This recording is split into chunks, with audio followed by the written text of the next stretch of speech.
Greetings, imagination connoisseurs. Once again, it is I, your Duke of Dope Discourse, Robert Meyer Burnett. I invite you to watch and listen to the Designing Hollywood podcast, brought to you by Martika Ibarra and the great, legendary Hollywood costume designer, Marilyn Vance. I am afforded the wonderful opportunity of co-hosting the show. If you are interested in the magic of Hollywood, the design of Hollywood, the clothes of Hollywood, watch the Designing Hollywood podcast, available wherever you get your podcasts from, or find the video version on the John Campea YouTube channel. That's right, the Designing Hollywood podcast. Why would you ever want to miss it? Especially if you love the movies. Robservations with Robert Meyer Burnett. I've heard it said before, like, it was a very smart man named Robert Meyer Burnett who said the currency of our current age is authenticity.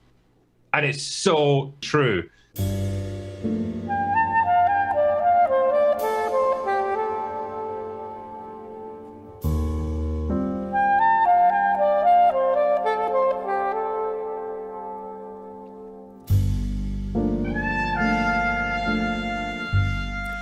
Imagination Connoisseurs Unlimited, in association with Road to Perdition author Max Allan Collins, brings you a crowdfunding campaign for the Nathan Heller Casebooks, True Noir, an audio drama like you've never heard before, starring everyone's favorite starship captain, Todd Stashwick, who played Liam Shaw in Star Trek Picard Season 3 as Nathan Heller. Look out for the fan funding campaign in the new year. Greetings, imagination connoisseurs. Once upon a time, it was me, your Duke of Dope Discourse, your master of fun and wonder, your viceroy of verisimilitude, your sommelier of sci-fi and cinema, your evangelist of the imagination, and the maybe never to be defined existential Mr. Rogers.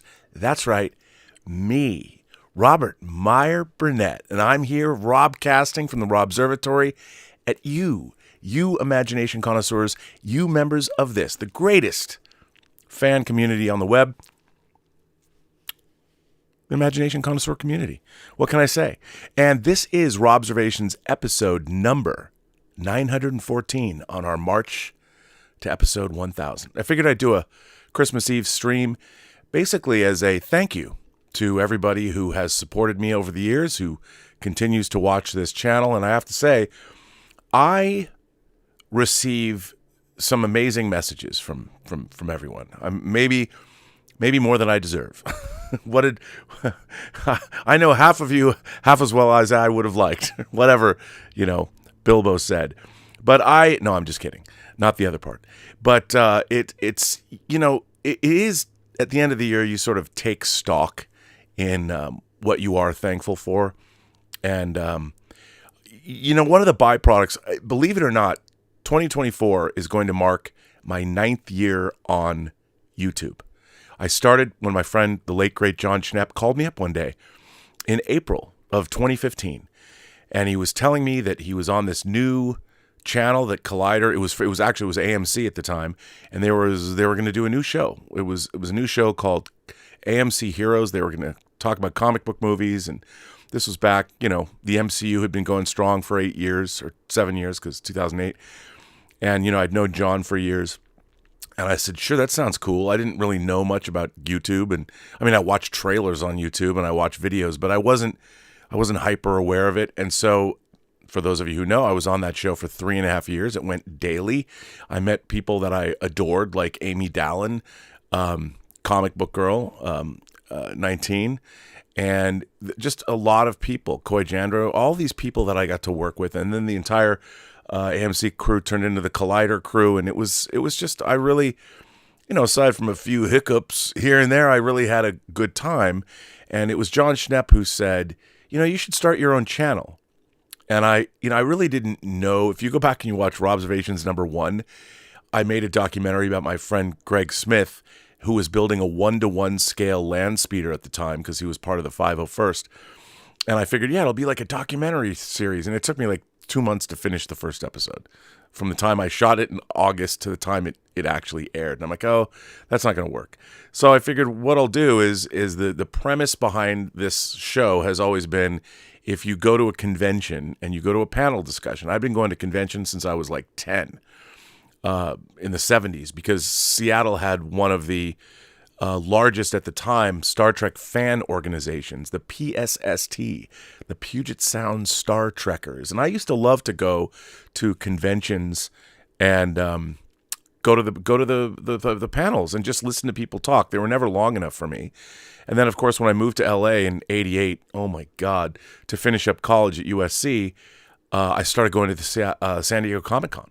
1988 was my first year at Comic-Con.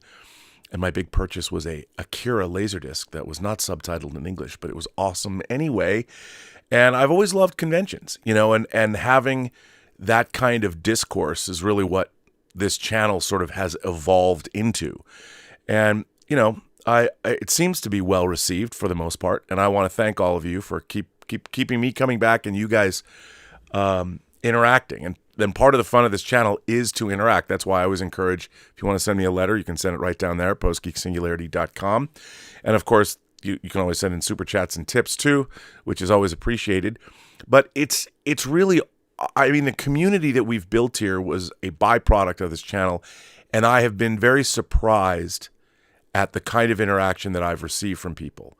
Sometimes I don't even share things that are really heartfelt and personal. I don't feel that I should really be sharing on a live forum. But most of the things that people have written to me have been very inspiring, and I really appreciate the discourse. And it's been great. And I figured, just today do a celebratory. First of all, I feel like I kind of. Now, a lot of people criticize me for people that I like online. And one of the people that I like very much is Nerdrotic, Gary Beekler. I know he's not everyone's taste, but I really like him. And I just got to point out, I feel guilty. He has been putting out some banger edited videos, edited content, not the live streams, but they're like 15-minute edited videos that are extremely well done. And I just finished watching his review of Rebel Moon. And I have to tell you, I feel guilty that I laughed at it. It made me howl. Now, I understand Rebel Moon, not really my taste. And I'm sort of am perplexed where Zack Snyder is going with Army of the Dead and now Rebel Moon, especially that there's going to be two different versions of it. Maybe I'll appreciate the new version more. But I wanted to do a relatively uplifting stream after. I feel guilty about how much Gary made some very salient points about the film, and they were cutting, and I was laughing, and I feel guilty for doing so. But it's a well put together piece, and I don't know what you'll think about it, but man, it's damn funny. And I encourage people to watch all different spectrum. Chris Gore calls it a media diet. I would encourage everybody to watch a wide spectrum of material on YouTube, because it's fascinating. Even things that you might not think you're going to like, or people also that have opposing viewpoints. I really think it's quite important, especially in this day and age, to cast a wide net in terms of what you're consuming, the ideas that you're consuming, the people that you're watching. And while, look, I'll watch a lot of people that I vehemently disagree with or even can't stand, but I have a tendency to learn things that I didn't know, or there's perspectives that I might not have appreciated. I might not necessarily agree, but it gives me insight, because look, we are rapidly losing the ability to be able to talk to one another. And I think, over the rise of social media, it's humanity is going to be evolving with social media and AI and everything. That's what the 21st century is going to be about. I used the clip of The Drinker. I was very surprised when The Drinker brought me up on the Russell Brand show. Another great moment of 2023 for me. But I really do believe that authenticity between people, between art and the people perceiving art, culture, authenticity is going to be rapidly taken away from us. Whether you want to watch deep fake porn videos of your high school girlfriend, or whether you want to self-insert yourself into whatever movie you're going to want to put yourself in, we are going to have a real hard time knowing what is real. And maybe some people won't care, but I care. And I think that authenticity is something that's worth preserving. And I think part of the way that we do that is to stay well-rounded individuals. And, I would encourage that. And I think that that is an important way to be. And I think that YouTube, believe it or not, is a good way to do that. As I said, cast a wide net. Watch things that, I watch stuff that, I'll watch things like that I don't know anything about, like financial videos. And I don't know much about finances. I'm always living hand to mouth with one foot in the grave. That's the life of an indie filmmaker, because I'm always trying to make stuff. If I get large chunks of change, I try and put it into projects, things like that. But I watch financial channels, and I'm like, gosh, I wish I had a large chunk of change. I would invest, do something I don't know anything about. I look at my Acorns account, and I'm like, well, that's certainly not going to help me through retirement. But anyway, I would just encourage that on this Christmas day. Cast a wide net. Expose yourself to ideas and things that you don't necessarily know anything about. And you never know what you're going to learn. Now, with that said, I'm going to read one of my favorite people, Modesty Maltese. If you know the references, Modesty Blaze. If you've never seen the movie, check it out. Look at the trailer on YouTube. Modesty Blaze writes, "Hi, Rob, and all imagination connoisseurs. I have just now realized that you were having a meetup yesterday since I did not get an email this time. I saw a notification on YouTube by chance, but by then it was too late to join since Zoom told me that the host had locked the meeting up. I'm sorry about that. I'm very saddened not to be able to see you all before the year ends. It was a hell of a year, and pun absolutely intended. But it gave us some great moments of imagination nevertheless. I hope you managed to see who is singing out there. I haven't yet, but Elizabeth and I are going to watch it. I really want to hear your opinion on the film. Anyway, so sorry to have missed you. Have a restful, stressless, and active holiday season.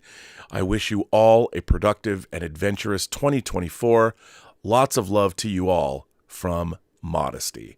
Well, Modesty, thank you. Modesty Blaze, Cordo Maltese. What a great name. She's a great woman. And one day I want to sit down and get really hammered with her, because I'm sure she has amazing stories to tell me. And I want to hear them all. Let's see. This one comes from Andy Mulinax. Andy Mulinax writes, "Once Ariana Grande pays me, I'm willing to give you $9 million to make the movie you were talking about on one of your shows. I'll give you 10% of the profit. If the movie doesn't make money, $9 million isn't a lot of money to me. I wanted to give you a heads up so you could hone the screenplay to its highest level. You could ask the people who told you to start the Post-Geek Singularity to forward the money to you. As of right now, I'm powerless to pay you. However, on my word, you could get them to pay you so you don't have to wait. Or if you want to write a Star Trek movie, I could make it happen if it's good." Well, Andy, I appreciate the sentiment. And what I'm most curious about is, why would Ariana Grande pay you? What is it you're doing with Ariana Grande? And you know what? If you don't, if she doesn't pay, you can, introduce me. I really like Ariana Grande. But that is very nice. It's a great sentiment.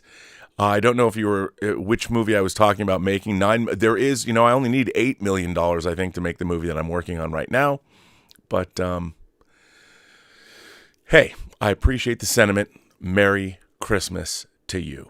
Our good friend Omar94, one of the most prolific letter writers of the channel, Omar94 writes in and says, "Hi, Rob, moderators, and the Post-Geek Singularity.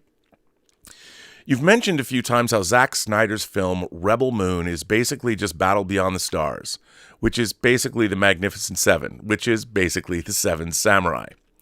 With that, it's pretty obvious when you look at movies how there can be stories which are basically the same as movies which came before. Seven Samurai, as I mentioned earlier, has plenty of other imitations outside of Magnificent Seven and Battle Beyond the Stars, like Star Wars, A Bug's Life, and countless others.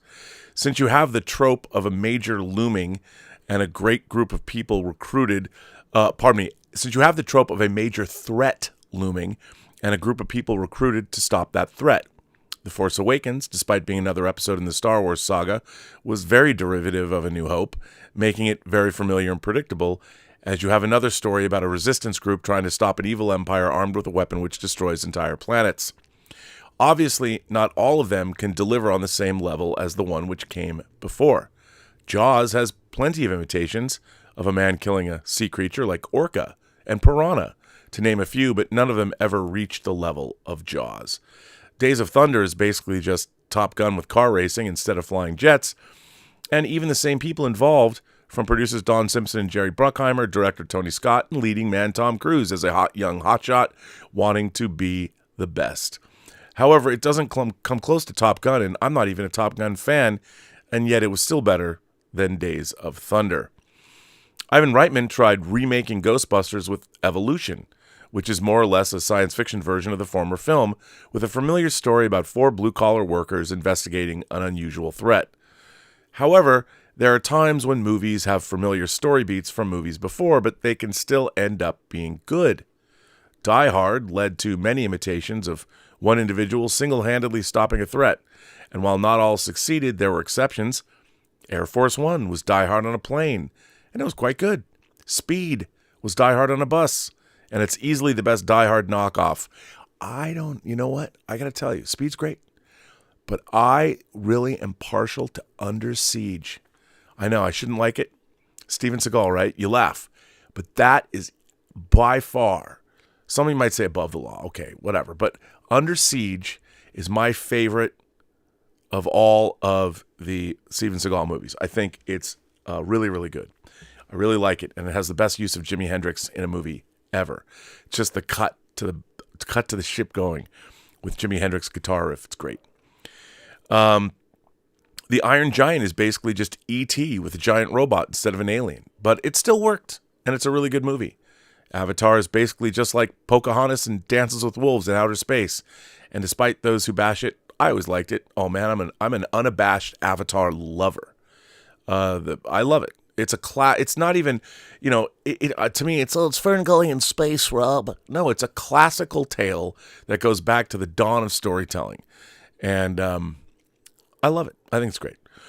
Obviously, you can go on because of God knows how many other movies there are, but even movies with similar beats to movies before can still work and be good, despite familiarity and predictability. Thanks, and live long and prosper. Well, Omar, another great letter. I agree with you. I think that it's all in the execution, and there's a reason. I mean, how many different versions of Romeo and Juliet that are just called Romeo and Juliet are there? I mean, you've got Franco Zeffirelli's Romeo and Juliet. You've got Baz Luhrmann's Romeo and Juliet. Shakespeare in Love is a movie about the writing of Romeo and Juliet, which I love, where actually people fall in love and inform the story. By the way, Shakespeare in Love was it Saving Private Ryan as Best Picture? Absolutely deserved it. Shakespeare in Love is an incredible film. I watched it just the other night on a whim with Elizabeth, and I'm telling you, between the soundtrack, the acting, Ben Affleck shows up in Shakespeare in Love, and he's great in it. Kudos for him for taking a minor supporting role, but really making it his own. Fantastic. You gotta love that. That is incredible. My God, Playtrek, or as I like to say, Martino Simoni, sent me a $100 super chat, even more than that with the exchange rate. That is amazing. Thank you, Martino. And by the way, if one of my favorite things this year that has been on this channel is Martino making the only person that took the Scale Wars seriously.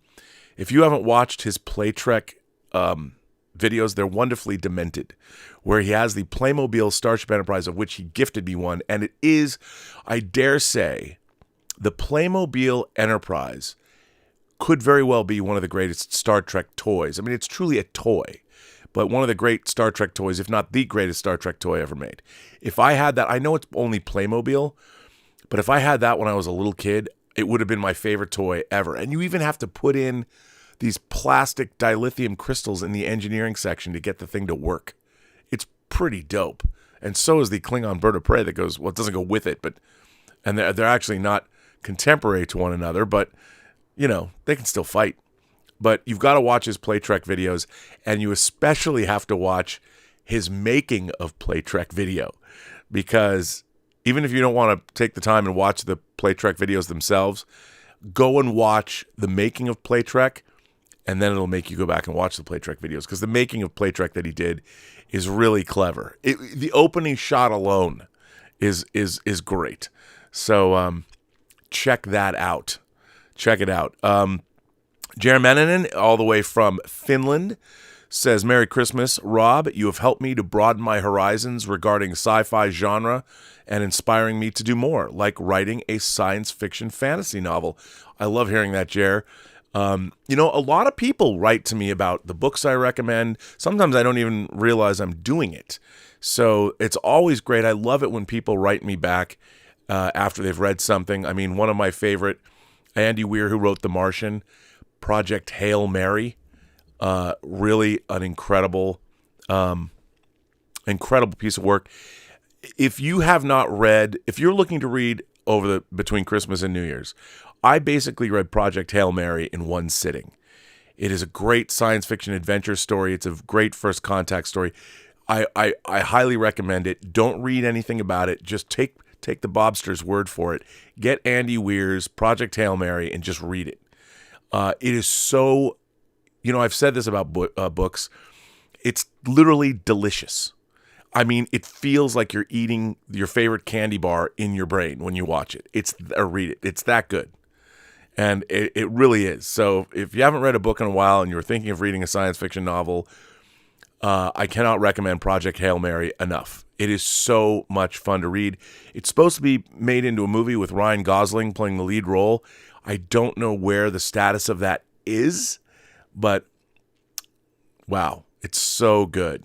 So I appreciate that, Jer, hearing that from you. I forgot to read Martino. Martino said, Hail Sate. Oh, I mean, Merry Christmas, Rob, and to all the PGS. That was from Play Trek. Well, what does he do? Make it so. Actually, this is The Prisoner, but I'm doing it with the wrong hand. But yes, engage. Joe Panora says, Under Siege's cake scene rules. Erica Elaniak, all the way from E.T. I used to live in the same apartment building as she did. And as a matter of fact, in that same apartment building in Hollywood, on the top floor, it was actually a condo complex. I was living with a friend of mine. Luc Besson, the director, lived above us. Joe Panora says, how you doing? I'm doing good. We had a good midnight metal last night. It was a lot of fun. Steve Cantino writes in, says, hi, Rob. Steve, MC. Big fan. I have COVID. I'm not doing so well, but I'm trying to stay optimistic. Love all current channels and the people that you like. You're all getting me through it. And I'm in your debt to you. Well, Steve, feel better. I just got over COVID, a couple weeks ago for the third time. It was rougher the third time than it was the second time. So feel better. I hope you feel better. And yeah. So this one comes from our friend Tony Washburn. Tony says, Rob, I hope you're well. I'm currently listening to Robservations 913 live. Great show. I just wanted to say thanks for being here and thanks for the streams. I'm sitting up because the lung cancer, it started out as thyroid cancer, is giving me a lot of difficulty the past few days. I can't lay down without hacking and coughing. It's 12:27 a.m. Central Time. I'm sitting in the living room trying not to bother the wife. Times like this really make me appreciate your shows.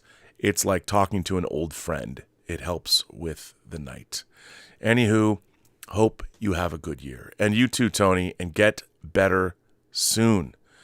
I'll give another shout out. We lost a member of the Post-Geek Singularity, and this year to cancer, and his name was. I'm going to say it again the way I always said it. I miss saying this. I miss seeing him. He passed away in September. Fernando Borrero. Love Fernando Barrero. He put up a great fight, and he will be missed. He was a great member of the Post-Geek Singularity community.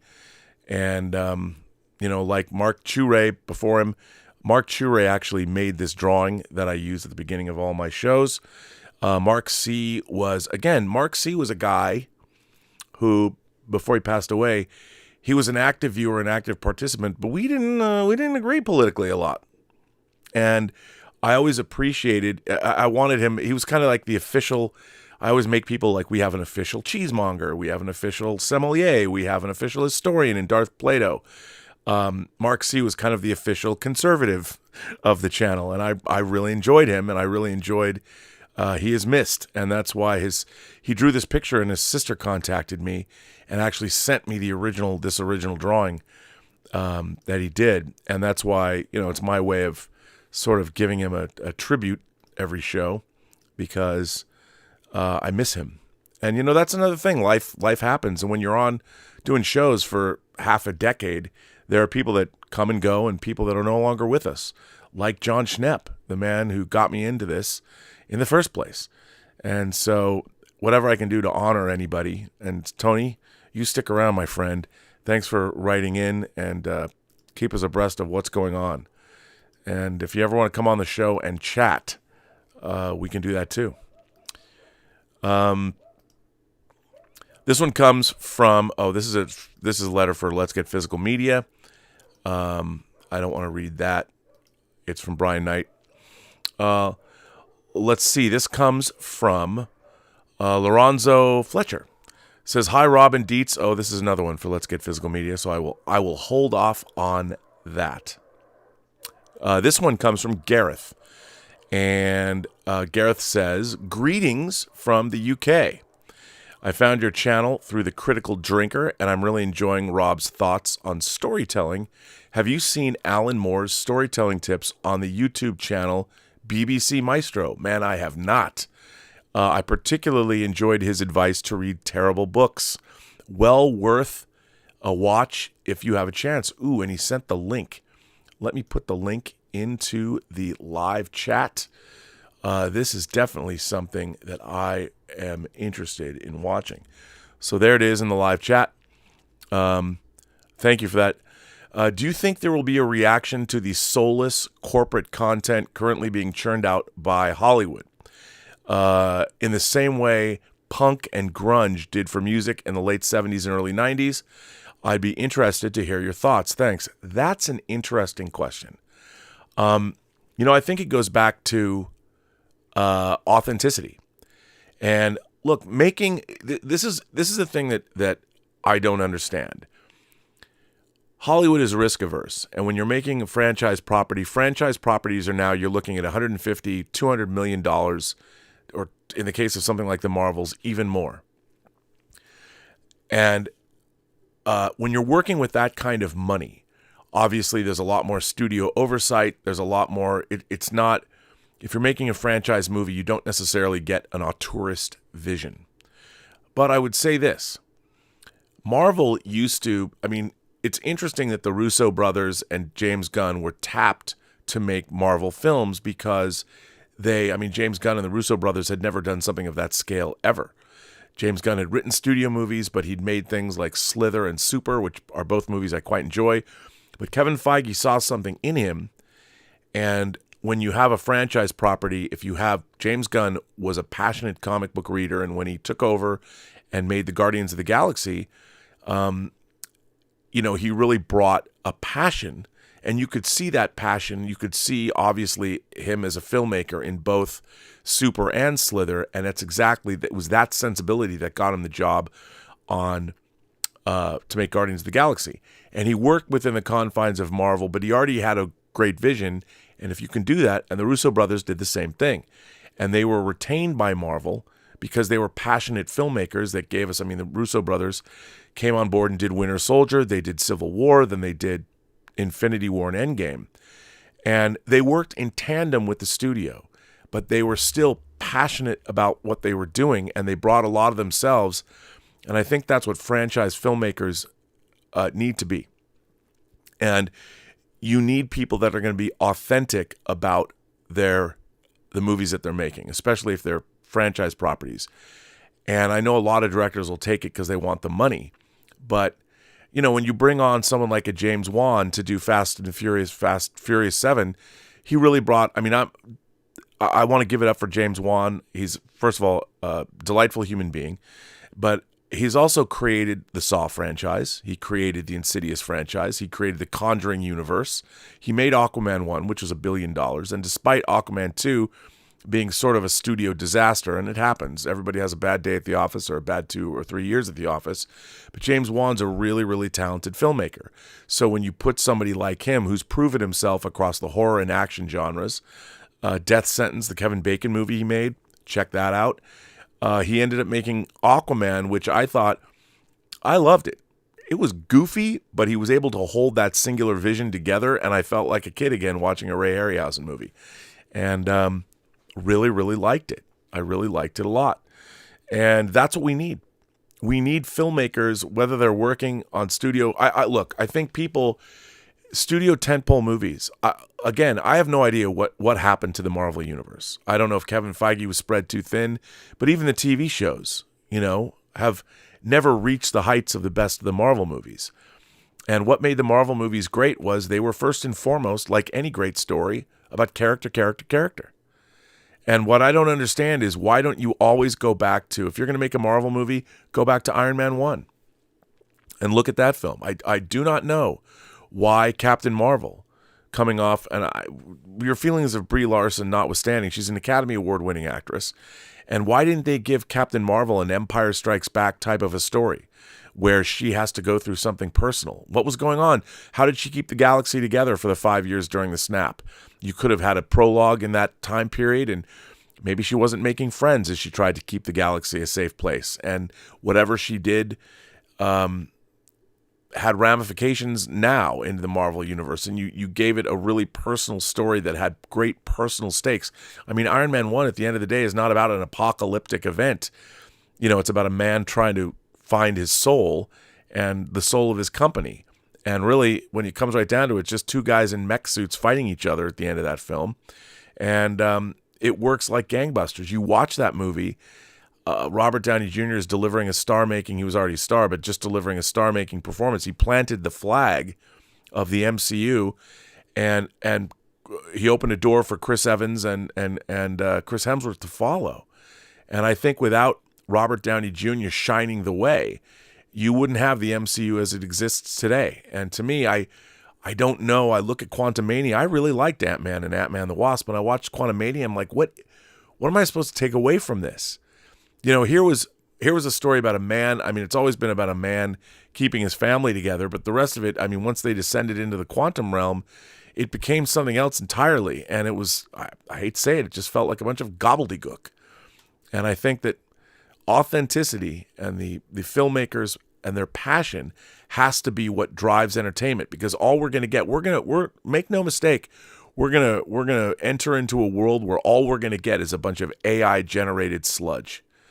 And again, a person's authenticity, an artist's authenticity, a filmmaker's authenticity, that's going to be something that I hope we don't lose, because it's going to be a much less rich world if we don't allow filmmakers to drive. I mean, obviously profit has to drive it, because these movies are really expensive. But I'll tell you something. There were some movies like I was really affected and moved by the movie Past Lives that came out this past year. A female director made this movie that was, a lot of it was based in her own life. She decided to shoot on film. The cinematography in Past Lives is beautiful. It's a very quiet story, and to be honest, you know, there's not a whole lot to it. But I thought it was deeply affecting and deeply moving, and I think most people could relate to it. And it was just a beautiful movie. I would take one Past Lives for any 10 superhero movies, because nowadays the superhero film, where's the passion behind the filmmaking? I don't know. I don't know where it's gone. Especially it's surprising with the MCU, because for the most part, the first 23 movies in the Infinity Saga were tremendous. I mean, they were sort of hit and miss, but I go back and I watch Iron Man 2 again, and I'm like, wow, this movie's way more entertaining than I remember. Back then, sure, it was setting up a lot of the MCU. It introduces Black Widow. A lot was going on in that movie, but it's still fun. I mean, at the end, when Don Cheadle when Rhodey and Cap, or Rhodey and Cap, Rhodey and Iron Man, Steve, are back to back. I mean, Tony. But I love that shit. It's awesome. And, it harks back to my childhood watching two guys in mech suits fight robots. What's not to love? But we need that. Let's see. Blake Studwell. That's a great name. Is that your porn name? Blake Studwell, starring. Rob, what was that leaked MCU image you and Campia saw like 8 months ago? Did that project ever release? You know what it was? It was from. Was it She-Hulk? It was something. It showed Daredevil and Jennifer Walters, and they, no one knew Daredevil was in it, and it was genuine. It was a genuine leaked image, and so that was pretty interesting. Tom Jr. Jackson says, "Merry Christmas, Rob, to you and Elizabeth." Well, thank you, sir. As Tom says, we're all goof people, and it's been a pleasure to have you as a part of this channel. You're like the conscience and the heartbeat that makes this place go. By the way, it is Tom Jr. Jackson's birthday today. So happy birthday to you, Tom. And great to have you around. And I hope you're having a good birthday. Let's see if I can find more. I have more letters. Wow, there's a lot of Let's Get Physical Media letters. I guess they're all Let's Get Physical Media letters. And I'm looking for more. Here's one that comes from Willie J. Sasso. And Rob, constant fan, as I hope you know. I have an urgent Robservation that I had to share. I was reading some Disney articles, and I saw a photo of Bob Chapek, and it finally hit me. He is Obadiah Stane. It's like he grew the beard to complete his transformation. It fits the narrative perfectly. Stane, a rich CEO, hands over his billion-dollar company to a trusted friend, and then the friend turns evil and almost destroys the company until the original billionaire shows back up and they battle it out above the skies of L.A. It's the tale of Iger and Chapek. Anyways, that's all I have for you, Rob, but I had to tell someone, stay healthy. Bob Iger was able to acquire valuable IPO and package it all onto a streaming service in a cave. Now put all of the Pixar movies directly to Disney Plus. That is pretty funny. And he's included a photo, and I have to say that I think that there's absolutely something to this. Let me show you. This is very funny. I've got to grab it off the computer so I can share it, or I can show you. Boy, oh boy, this is pretty funny. Look at this, people. Bob Chapek and Obadiah Stane. Wow. There you go. Life imitates art? Perhaps. It's pretty good. So thank you, Willie. I appreciate that. That is a hoot. That is a hoot. So there we go. This letter comes from Sam.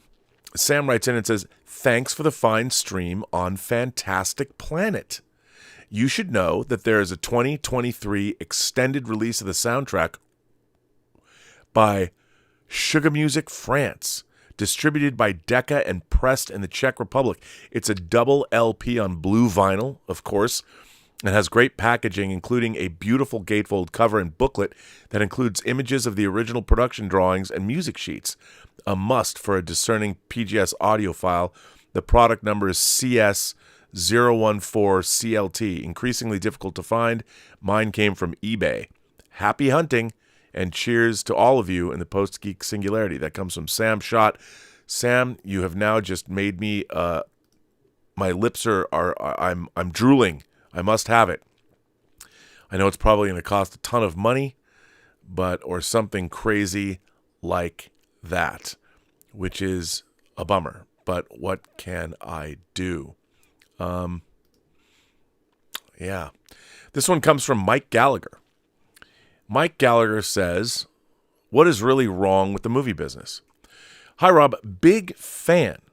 Over the last year or more, since I discovered you on John Campia's show, I disagree with you on a lot of things, but I love hearing different perspectives. You hold an esteemed position in that you are one of the few pundits in any area that can change my mind. Ooh, I like that. I'm writing today about the discussion going on regarding what is happening with the movie business. Specifically, I have two angles that I've not seen discussed. One thing that has chipped away at the audience is people don't date like they used to when we were young. I'm a few years younger than you. Teenagers trying to hook up made a significant portion of the audience for decades. I'd imagine it would be tough to quantify, but I think it is obviously true. Even adults going out for dinner and a movie doesn't seem to be a thing for the under 30 crowd. The second factor causing problems with movies is how people make decisions now. Across virtually every area of life, technology and our algorithm overlords have changed how we make decisions. In a nutshell, people go for what they want and never discover what they didn't know they wanted. For music, you don't just listen to what the radio is playing, you have playlists, and even when it is random, you are usually only given new things in a specific genre or time frame that you already enjoy. Let's talk about television. Does anyone under 30 know what channel surfing is? For the last 15 to 20 years or so, it has been DVRing and now streaming. You plug in the show you want to watch and it gives you just that. Well, how does this relate to movies? When I was in my teens and 20s, I'd go to the movies weekly or bi-weekly. Sure, there were films I was looking forward to for a while, but mostly I'd go to the theater and then pick a movie. That could be based on marketing, critics, or word of mouth. But I always saw a movie when I went. I discovered all kinds of movies I wasn't interested in before. Today, general audiences don't watch whatever happens to be playing that weekend anymore, just like they don't watch whatever happens to be on TV. They go to the theater for a specific film. If nothing interests them, then they'll never even make it to the theater. The ask of film studios is no longer getting a theater goer to pick your movie out of the 5 or so playing that weekend. The new ask is getting them to go to the theater at all. That is a much taller order. Anyway, thanks for reading if you did, and I wish you happy holidays and a happy new year. Who knows, if you like this, maybe I'll write about what Star Wars really means. Ha ha. Well, Mike, I did like this. Thank you for writing in, and I would love to know what Star Wars really means. I think you make some good points. Look, everything is different now, but since you brought up music, when I was younger, because you did listen to everything on the radio and you bought things that you had heard, music was a really defining force, I think, especially with youth. You know, and you would, I remember, depending on what friend of mine's house, I remember going over to my friend Mark Elfendall's house. He had a pool table, and we'd play pool, and we'd listen to Pink Floyd records. You know, like, we'd listen to all the different, not just The Wall. You'd listen to Animals, you'd listen to Uma Guma, you'd listen to Dark Side of the Moon. You know, we listened to Pink Floyd records specifically at his house because his brother was kind of a Hessian rocker and all that. And so then I was very much into 80s music because I was going to school in the early 80s and the music was new then. And I was always going to Tower Records and buying music. But I grew up listening to like AOR radio, album-oriented rock radio. At first, when I was a kid, I listened to KJR, Seattle, Channel 95. And then I listened to KYYX. And then it was The End. But we all kind of were listening to that same music. So we all had that music. And the thing about songs, you know, they had emotion built into them. you'd hear a song when something happened to you, whether it was something good, something bad, something tragic. Your girlfriend or boyfriend broke up with you. You associated that with music. And now because we're no longer, you're no longer listening to like one radio station. A lot of my friends would listen to the same radio station, so we all knew the same kinds of music. And if it wasn't just one, but there was like 2 or 3 radio stations you'd listen to, like KISW. Was it KISW? Seattle's Best Rock? I think it was. Is that still around? But you listen to the same thing. So you had kind of this external force that bonded you together, which was music, and whatever the music was about, and the emotions contained in the music. I know I'm older now. I'm not younger, but I don't know if that's still the case, because do people even, like when I listen to radio, I'm listening to NPR. When I'm in my car, and normally I either listen to soundtrack albums or I listen to a playlist that I've created myself. By the way, my Spotify playlist of soundtracks I'm particularly fond of. If you want to go to Spotify, look up Soundtracking into the Solar Winds. That's my ongoing, ever-evolving playlist for soundtracks, and it's a very diverse. It's not what you'd think. It's not all the greatest hits. It's I pride myself on the diversity of the soundtrack selection. But I don't think that we particularly have that now. And I mean, it's, if you're a fan of a certain genre of music, like there's still people that are really fond of hip hop, and they're really up on. There's a lot of great hip hop artists that I keep discovering hip hop artists online, but I'm not. No one that I know is listening to any kind of modern hip hop, and that's another thing. I'll watch. I'll go on to YouTube and watch videos about pop culture, stuff that I don't know about, to find out about it, and to seek out new hip hop albums, and boldly go where no white middle-aged man has gone before. So ho ho ho, boldly go ho ho ho. But yeah, so I think it's important. But your point is well taken. I don't think our society is so fractured. Like, however, there is an upside to this.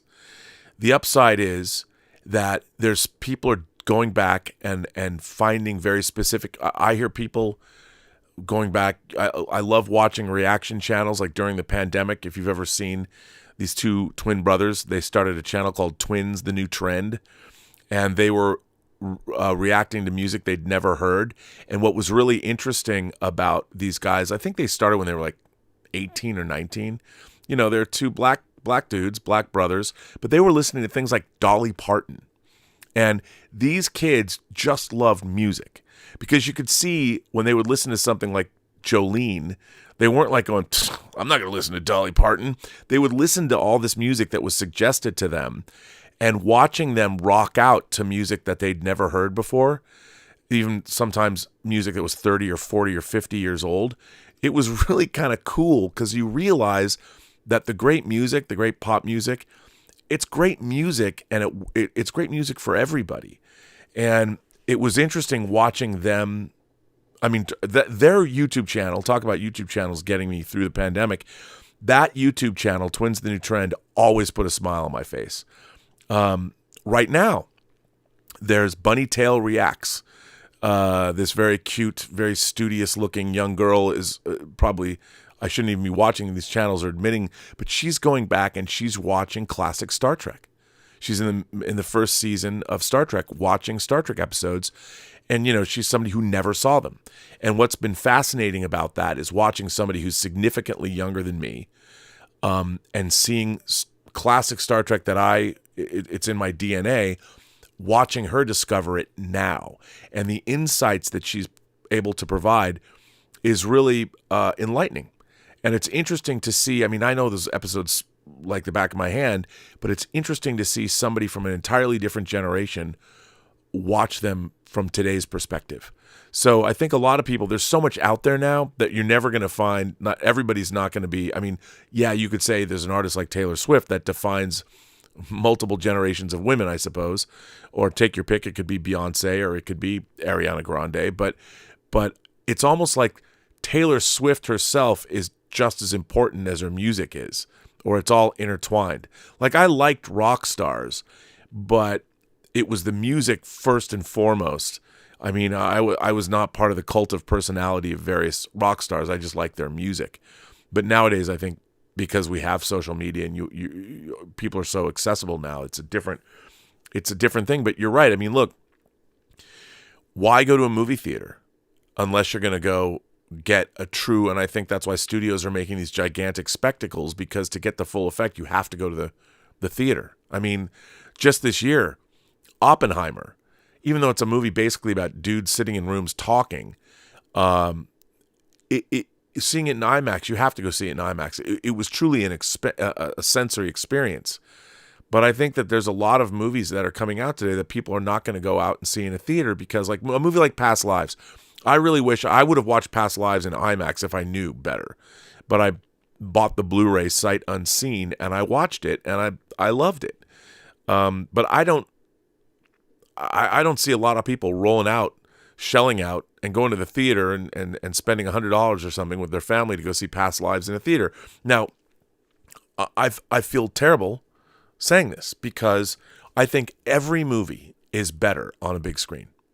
Because the thing is, and I can't prove this, but I think it's, I think it's probably pretty true. When you sit down in a movie theater, I mean, not the assholes that pull their phones out. Because to me, here's the thing. It's not just that when people pull their phones out that it's distracting. What I hate about people that are looking at their phones is they're not paying attention to the movie. They have no intention of paying attention to the movie. And I'm like, why are you there? The great thing about sitting in a movie theater, the lights go down, there's nothing else. There's just the film. And I think that when you're concentrating on a movie like that, it permeates your mind more so than if you're just, especially at home. You got other things. I got to pee. I got to get up and make some dinner. I got to pet the dogs, whatever the hell you have to do at home. You're not as deeply immersed. I mean, sometimes you can be. I can be, but I think a lot of it's much harder to be immersed in a film at home than it is in a movie theater. And it doesn't matter if the movie is a low budget slasher or Oppenheimer or a superhero extravaganza. Every movie is better in a theater, because I do think your mind is literally open more, and whatever's coming at you is being implanted deeper into your mind. So the only problem is nowadays movies are not as important. Culture is different now. I think that and even I can do this. Like, I'll get Grand Theft Auto 6. Like, I love the Grand Theft Auto franchise. I play the story modes. It was hard playing online modes because young kids are kicking my ass, and it's so frustrating. It's like, God damn it, you killed me again. But I have Ghost of Tsushima. I've had experiences with video games where completely immersed for hours on end. I mean, I remember getting Ico for the first time. If you've ever played Ico, you're just this character wandering around this empty castle trying to save this princess from these ghosts. And you go in from room to room and you have to figure out, okay, how do I get out of this room? Once you go through. And I remember playing that game, like, hours would go by. It was like the blink of an eye. My mind was so fixated on this video game, and I was listening to it in like full surround sound, and it was mesmerizing. And I think that, especially for younger people, I think the video game experience has supplanted movies, much as I'm loath to admit that. So I think it's just different, and I don't know if movie going the way I knew it is going to survive, to be honest. I mean, people still love to go out, but the movies have to be great, and we get great Avatar: The Way of Water, Infinity War and Endgame, Top Gun Maverick. You get a movie that is truly satisfying and truly great. People will turn out for it. I mean, I have to tell you, I think one of the best movies of the year was Barbie, to be honest, because of what it was. And it was a fantastic theatrical experience. I finally actually didn't see it in the theater until a long time after it was out. But I can't imagine that movie was entrancing to watch in a theater. Now, I'll grant you, the 4K disc is one of the best discs of the year. It's also got some great behind the scenes footage on it. But seeing that movie in a theater, just because of the colors and everything, I can't imagine not having seen that movie in a theater, because in a theater it works so well. But again, there's so many different choices, and I think it's a generational thing. I really believe that we live in the post-cinema era. And what I mean by that is, I do think that movies are still fun, but they're no longer the artistic, cultural force they used to be. And I think that, everyone yells at Martin Scorsese when he says, "Oh, I don't like comic book movies. They're dominating the landscape." I don't think that when he said that to me, I think he's using comic book movies as a metaphor, because all of my favorite movies, from life, the movies like all Bob Fosse's All That Jazz, or his Cabaret, or Sidney Lumet's The Verdict, or even movies like Sidney Pollack's John Grisham adaptation, The Firm, starring Tom Cruise. Those movies aren't even getting made anymore. And I love those movies. Now all we're getting, and I think that's what Martin Scorsese means, we have no longer a diverse media diet. Now, that's not to say there aren't great movies being made, because Past Lives was great, Barbie was great, Oppenheimer was great. There's a lot of great, even Talk to Me was great, the horror film Talk to Me. So there's still a lot of great movies being made. The problem that I see is that they're not the cultural force that they once were. Like, when I was a kid, movies were the thing. Now there's so many other, like, I find I'll scroll through reels on Instagram or reels on YouTube, and suddenly 2 hours have gone by. And in my mind, I've talked a lot about this on this show, but time is what matters.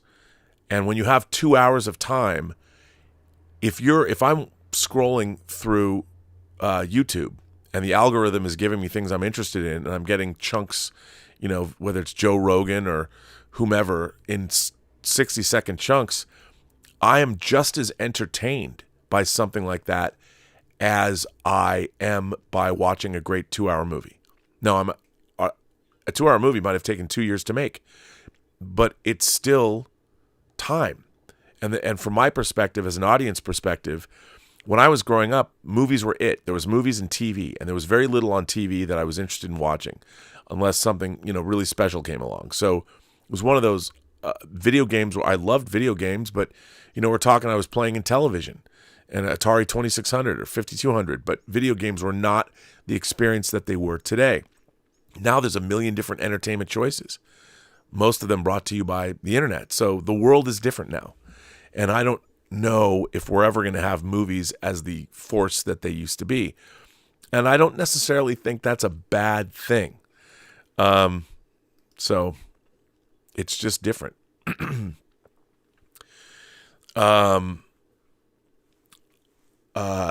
Michael says, I watched Weekly Hero with your Khan Noonien Singh.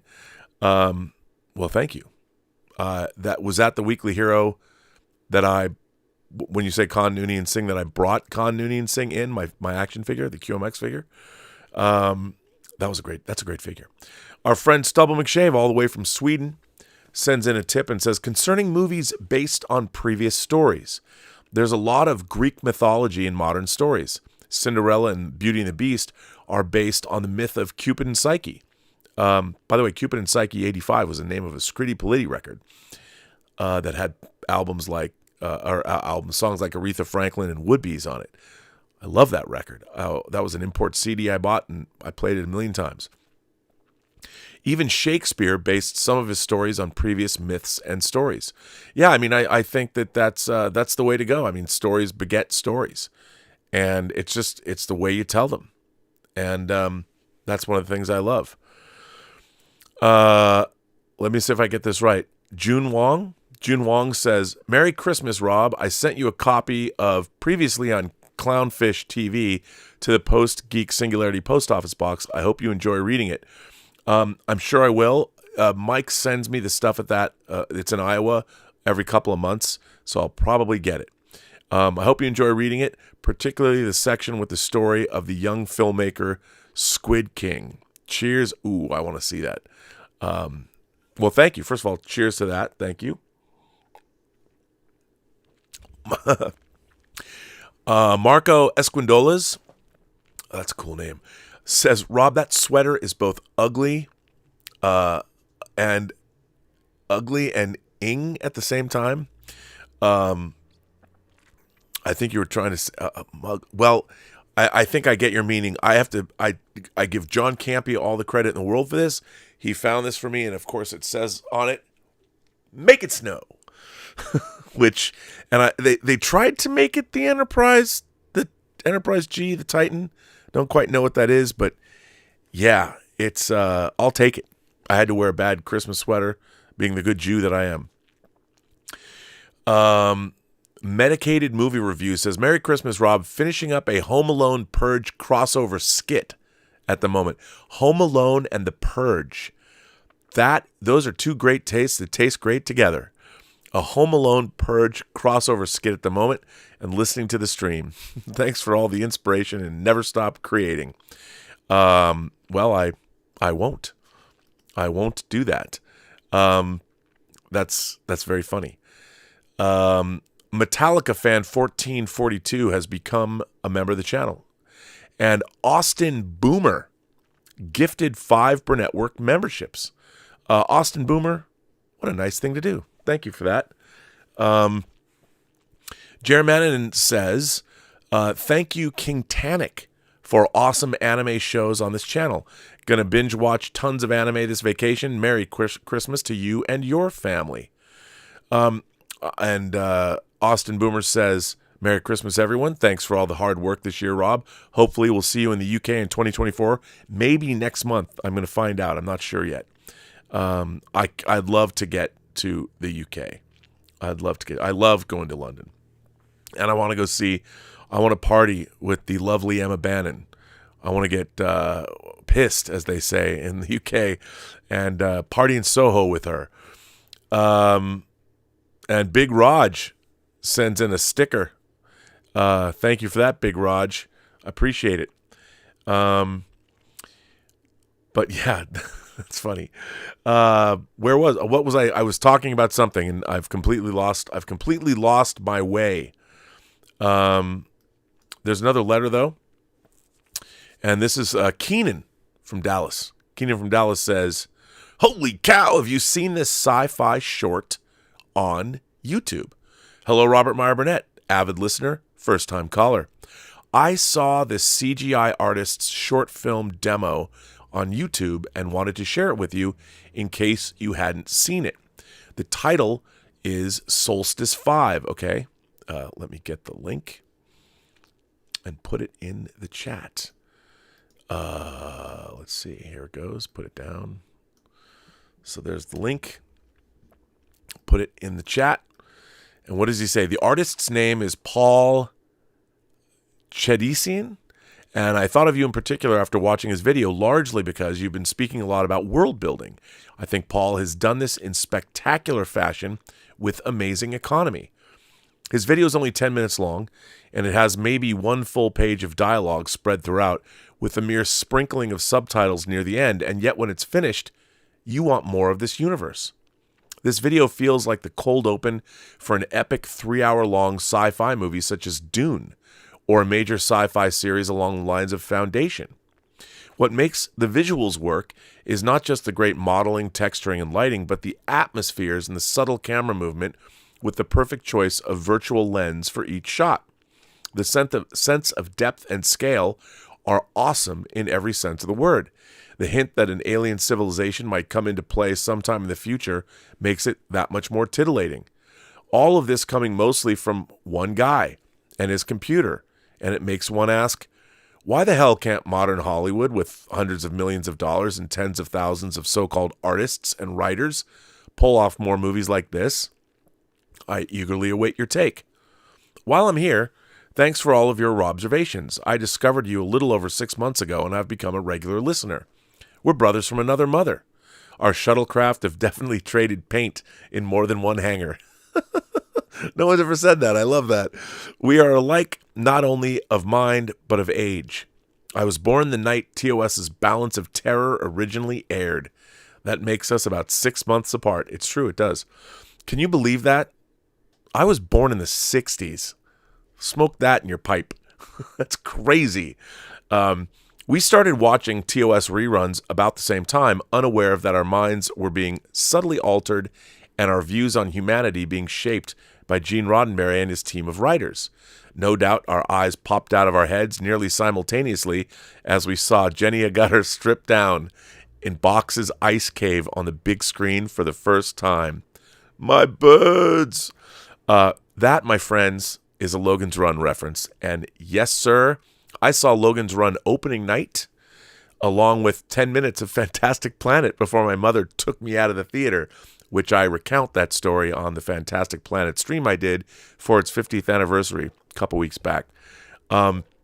Yes, for those of you, the year before Star Wars came out in 1976, I was 9 years old, and Jenny Agutter dropping trow in the ice cave, Box's ice cave, when they were escaping the Dome City. And I mean, let me tell you, I was 9, but I knew what I wanted, and it looked just like Jenny Agutter. And yes, and if you then saw movies like Nicholas Roeg's Walkabout, you saw more of her. But yes, that's you and I definitely park our shuttlecrafts in the same shuttle bay. Nothing, of course, could have prepared us, or anyone else for that matter, for Star Wars in 1977. Visuals and sound effects so far beyond our imagination, we left the theaters as changed individuals. Later followed up by Superman, Star Trek the Motion Picture, Raiders, Blade Runner. What a great time to grow up. As for today, while I'm in my kitchen prepping, cooking, eating, and cleaning up after a great meal, I'm usually listening to R&B bitch about modern Star Trek and loving it. Either that or a great original score by John Williams, Jerry Goldsmith, James Horner, or Basil Polidorus. Peace and long life, my friend, Keenan from Dallas. Well, Keenan, you certainly do sound like you are my brother from another mother, and you might well be. I'm adopted. I didn't know I had a 100% biological sister until I was 29. That's a story in itself. I've told it before. You can see it on the channel. It's crazy. So, but it's interesting. You bring up a really interesting point that I think is lost on younger fans. And this is not me slagging off on younger fans. I mean, every generation, you can't.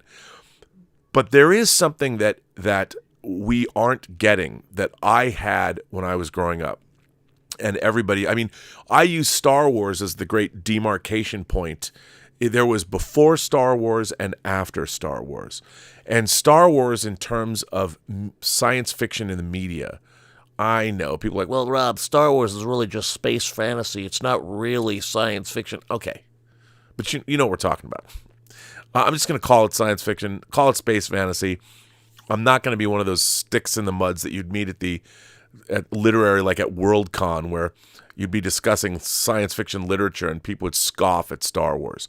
But the thing about Star Wars that was really interesting, as Keenan points out in his letter, there was nothing like Star Wars when it came out. It was totally 100% new. And like Keenan said, it was so far beyond what had previously been available. I mean, there was nothing analogous to Star Wars that existed in terms of its world building, in terms of its visual effects, John Williams' score, and just everything you saw in it, the verisimilitude of the original version without all that CGI crap they put in the special edition in 1977 or 1997. It was so far that it literally, like Keenan says, the whole world went and saw Star Wars, and the whole world was changed because of it. And when you walked out, we saw something that didn't exist. When we saw it, our minds literally were expanded by the possibilities of what you could see in science fiction cinema. And then the next 10 years were full of things that we hadn't seen before. And like Keenan points out, sometimes, look, The Black Hole is not a great movie, but the vision of space that's in the black hole, the giant like chandelier, the ship, Dr. Hans Reinhardt's ship, the Cygnus, we'd never seen that before. A Gothic cathedral in space, and that was something new. Star Trek the Motion Picture came out a couple weeks earlier, and that was the V'ger cloud. And Superman the movie. And then when we moved into the 80s, we got to see things like Blade Runner we'd never seen before. Poltergeist, Star Trek II, The Wrath of Khan and Poltergeist opened on the same day. And all of these kinds of movies, the wildly entertaining Back to the Future in 1985. Now, there had been fun movies, there had even been time travel movies, but that felt new, and it was something that Ghostbusters felt new. You'd never seen a gigantic effects film that was a total comedy about ghosts. We hadn't seen that before. And I think the problem now is, and this isn't a problem with the audiences, it's a problem with the fact that there's really nowhere to go. Like there's nowhere. I think that in my more recent things, Jurassic Park was a game changer because no one had ever seen photorealistic dinosaurs like that. I mean, you could go back and you could say like the T-1000 in Terminator 2. We hadn't seen morphing technology like that. I mean, it seems rather primitive when you watch it now, but it's still awesome. But Jurassic Park was a game changer. I remember sitting in the theater going, holy shit. When you see Sam Neill taking off his glasses, that was, and seeing the brachiosaur take the leaves off the trees, it was like, wow, that's amazing. And I would say soon after 1999, The Matrix, what the Wachowskis did, it wasn't just bullet time, it was everything that we saw, bringing wire food to American audiences that way. Crouching Tiger, Hidden Dragon did it. People who were watching Asian cinema, it was old hat to them. But these movies were showing us things that we hadn't seen before. And I would argue that there's not a whole lot of that left. I mean, I don't know what you can do. Whereas Star Wars, no one had seen anything like that before. There was not even anything close to Star Wars. I mean, if you watch Logan's Run that we were just talking about, a year before, the effects look, I believe it won the Academy Award for visual effects, but there's some primitive visual effects in that movie. And that was just a year before Star Wars because they were relying on techniques that were decades old to make Logan's Run. There was no groundbreaking effects technology. One of the things that people forget about is they had the motion control cameras where they were able to, use a computer to make a camera do the same thing over and over and over again so they could have dynamic moves on models. And that was something that was impossible to do before. So the space battles in Star Wars, all the dynamic shots in Star Wars, that was all based on computer technology combined with camera technology that never previously existed. And so we were getting things we'd never seen before. And movies now, it's really hard. It's really hard for movies to provide anything that we haven't seen already. And I think that's kind of also a problem. Movies have now hit a wall in terms of the kind of technology now movies can do literally anything. And the problem with that is, well, let's just stay in the studio and shoot against the volume. And what I'm missing in movies is I'm going places, knowing that they're shooting in real locations, because the human mind still can tell.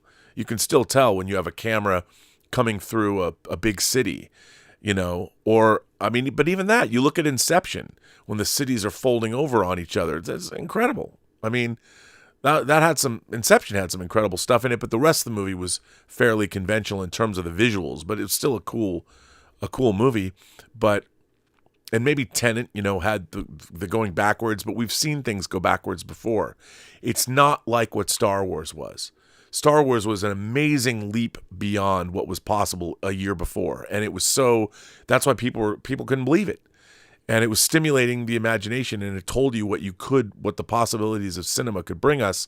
And I think in a way that's come to an end. Now, I'm not saying I'm always going to love sitting down and watching a great narrative. Like, look, I'm caught up with Jack Reacher. I've watched all 4 episodes. It's a banger. Is it high art? No. But for what it is, it's giving me it's an adaptation of Lee Child books.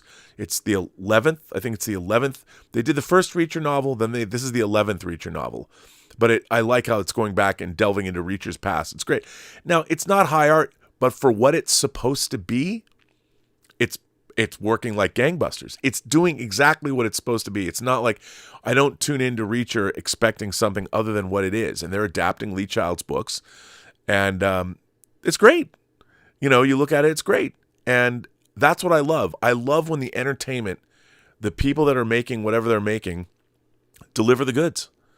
and that's all anybody wants.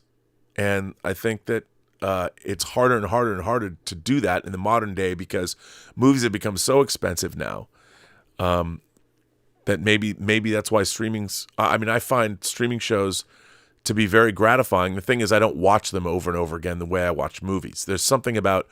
I go back in some series, like I recently rewatched all of Game of Thrones, and I really enjoyed it, even though I think that seasons 7 and 8 basically suck, and I don't believe Dany's turn in. That's why it's so. The funny thing about Game of Thrones is, you're waiting for Cersei and Daenerys to have some kind of a confrontation that never comes. I don't understand what they were doing. Cersei Lannister, one of the great villainesses of all time, she's done dirty in season 8. She basically sits at the window of her castle and does nothing, and it was lame. I don't know how that happened. Why did that happen? I don't know. But yeah, it was a great letter. Thank you for writing in, Keenan. Please write in more. That was a great letter. Very much appreciated it. So, thank you.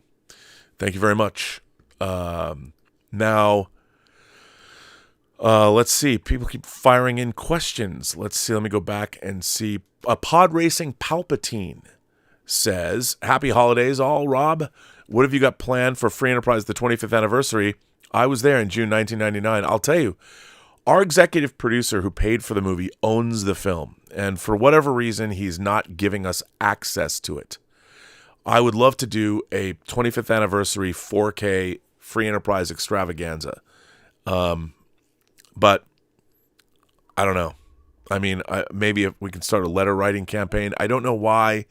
It's really frustrating that the one movie that I've directed that I would love to do some nips and tucks on, like Coppola is doing on all of his movies, to get it out there. It's really frustrating to have made a movie that I think would appeal to, although to be fair, some of the jokes would get me canceled, to get it out there again. And it's frustrating. I don't know. We're trying to do something. But hopefully I'll be able to. The 25th anniversary of Free Enterprise is June 4th of 2024.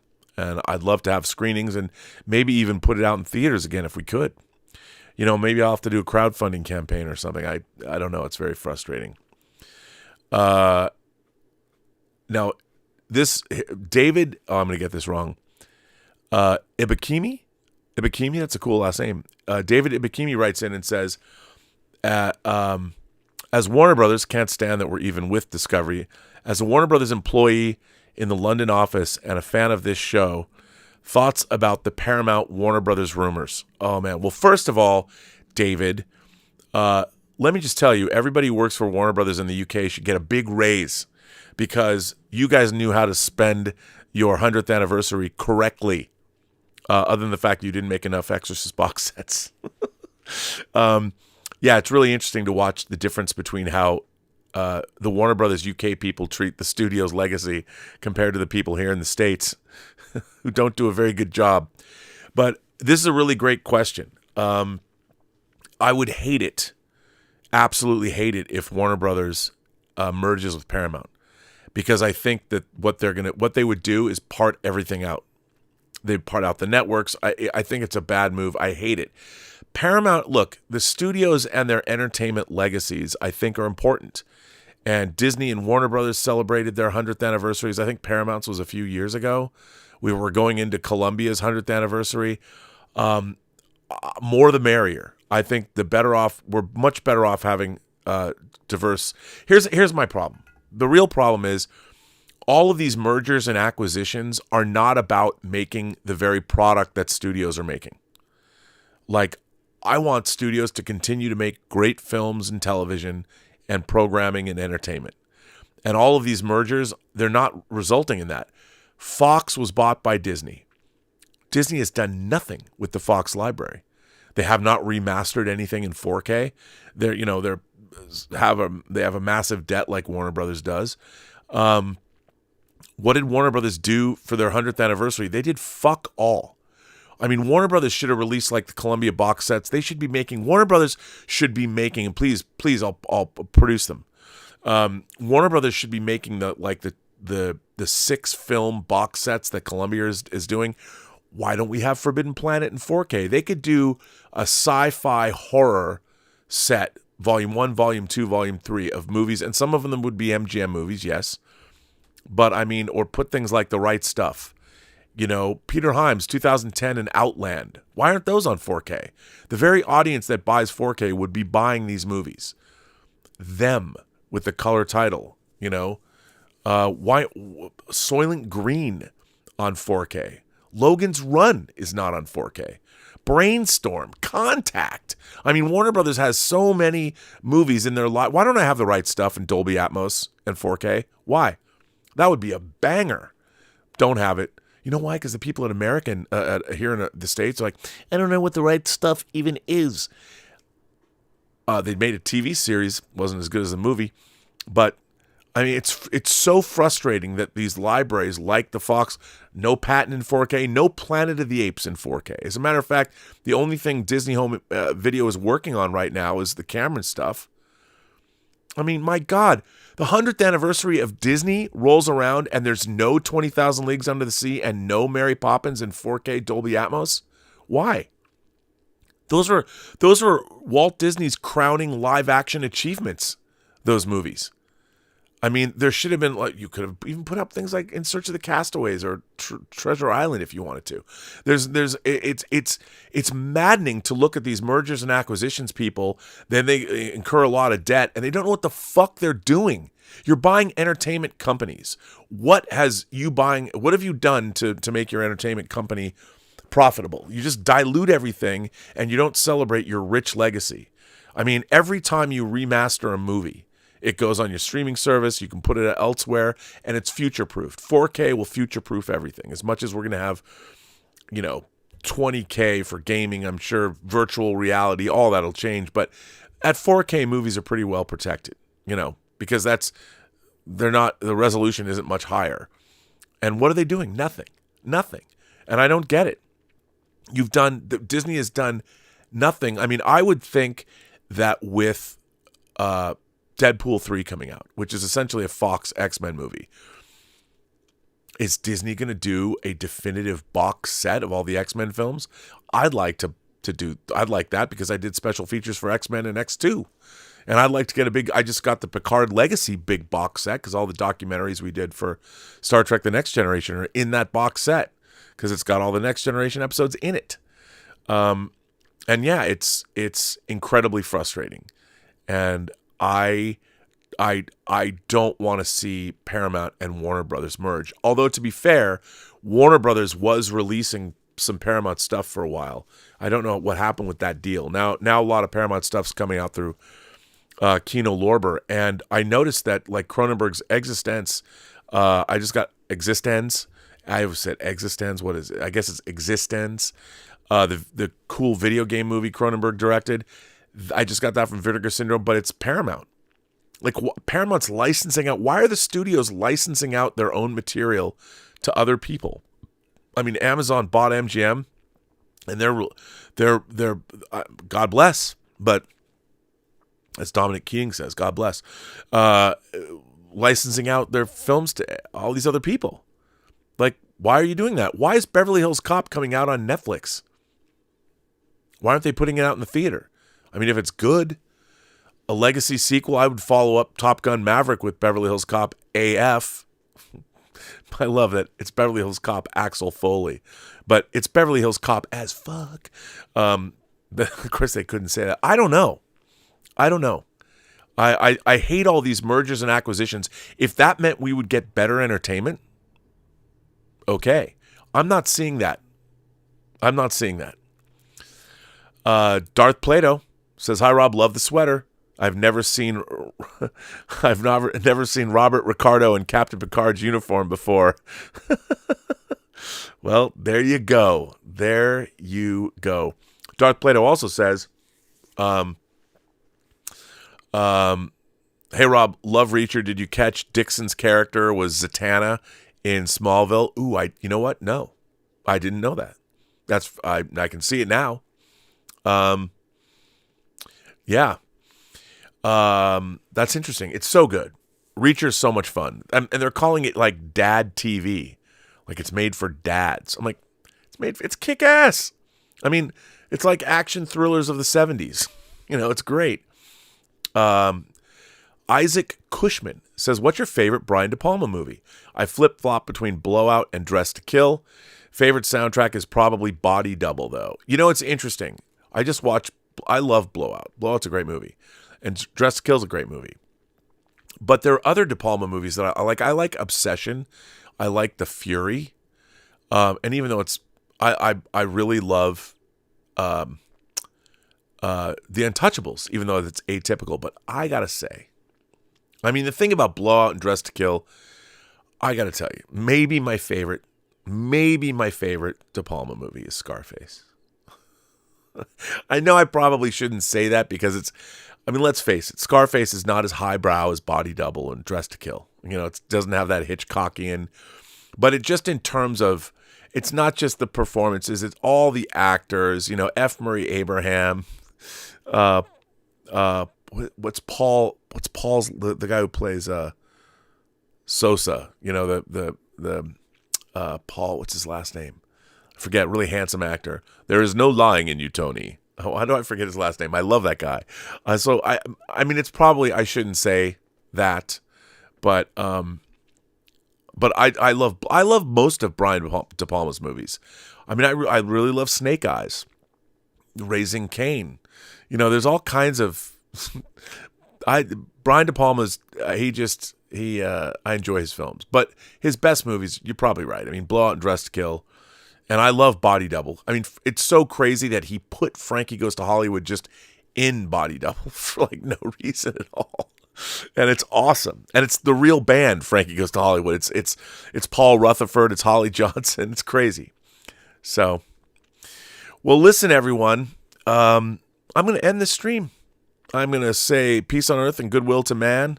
Let's hope all the craziness that's happening around the planet, we can put an end to it. I hope I fear 2024 is going to be a year full of tumult and craziness. It's an election year. It's getting crazy in the country. People are saying that the movie Leave the World Behind that's on Netflix, if you haven't seen it, I liked it. It's based on a book. Mahershala Ali, Julia Roberts, Ethan Hawke, and it is based on a book, but people are saying it's a psyop. It's softening us up. It's getting us ready. And then, of course, I see it as a prequel to Alex Garland's Civil War that's coming out. Let's hope that doesn't come to pass. But I do want to see the movie. I love stories about America taking over, all the way back to Red Dawn. Red Dawn kicked ass. 1984, seeing those parachutes, the Russian parachuters landing in the high school. Wolverines. I love that stuff. And I'm a big fan of Alex Garland, and they're certainly capitalizing. And it's an A24 movie. Hopefully it's good. But anyway, I want to thank everybody. Tony Victor upgraded his membership to Friend of the Channel. Well, thank you, Tony Victor. I appreciate that. By the way, we did have a member call. Every other week we have member calls. We just hang out and shoot the shit. And yesterday we had a really good member call. It was a little sparsely attended. Maybe because, as Modesty pointed out, nobody got the message. But I'll make sure that we will have one in the first Saturday of the new year. And I love to see all the new faces and all of that. And I wish everybody a very happy holiday. Unlike some YouTubers, I'm not going to go away. I'm going to spend the time between Christmas and New Year's. I want to be streaming and building models and watching movies. That's about it. I'm almost finished painting my Matsudaya Robbie the Robot that I'm going to put right over there. And I'm going to finally maybe move around things here and set up the channel. And I have I used to have a second camera that I looked at, and it hasn't. I'm going to do all that. Got to make it happen. I know people said, Rob, you make all these promises and they never come to pass. They're right. But I've got to make them all come to pass now. No more of this bullshit. I want to thank Tom Jr. Jackson and also once again wish him a very happy birthday. I want to thank everybody for generously supporting this channel via super chats and tips and memberships and writing. If you want to write a letter, just write me a letter right down there. It's free of charge unless you want to write a novel, in which case some people want to. And we do charge if they get too long. But for the most part, and people can leave. Actually, you know what? That reminds me. Somebody wrote a letter to me. I think it was on Twitter X today, and or maybe not.